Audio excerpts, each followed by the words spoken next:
the past few weeks, we have been working our way through the 10 Commandments. Last week, it was Commandment number 7, don't commit adultery. We now start with Commandment number 8, which is do not steal. When I was 7 or 8 years old, a friend and I went to we used to call it a dime store. I don't think there's dime stores. There's the dollar store, but went to the dime store and we stole some candy bars.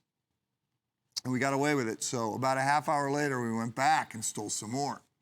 And we got away with it again. So about a half hour after that, we went back a third time. And this time, we got caught. And the good news is getting caught saved me from a life of crime. I have long been thankful to the store manager who had both of us convinced that we were about to go to jail for the rest of our lives. And he scared me onto the straight and narrow path. Now, that's the good news. The bad news is I have subsequently broken the Eighth Commandment many times. The Eighth Commandment reads, you shall not steal. So I've not kept it, not by a long shot. Before you are scandalized by that, I am going to say, pretty sure you have as well.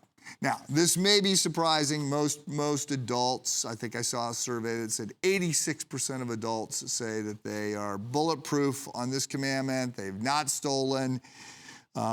Jesus would beg to differ. Jesus had a lot more to say about money than he did about sex, and he makes it pretty clear that that this commandment is it just has broader applications than you might think. So, look, in this we're updating the commandments that God gives to the Jews in Exodus 20 through Moses. We're updating them when we look at how Jesus thinks about them. And so let me just back up and start and say, when we come to the Eighth Commandment, there's two things we need to understand in order to understand the Eighth Commandment. So, number one, there is implied in the Eighth Commandment a celebration of work. Work is a good thing. Lying behind the idea that we shouldn't steal is the idea that we should work. This is not just sort of implied here. We see a celebration of work in the Fifth Commandment, in the Fourth Commandment, remember the Sabbath, and it says, on 6 days you shall work. And there's other passages in the New Testament that will talk about the goodness of work and how we need to work. If you don't work, you don't eat.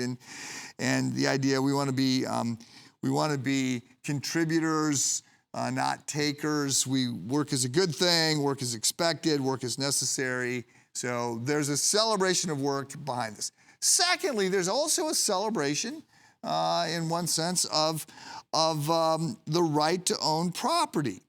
Now, to be clear, God owns everything. So we are not owners of anything, except theologically you could argue we own our sin. But other than that, everything on the asset side of the ledger is on loan to us from God. God created everything. He maintains all rights.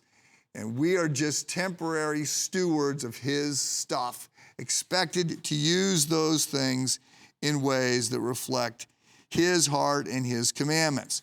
So there have been, throughout the last century and a half, there have been efforts to sort of move in a different direction.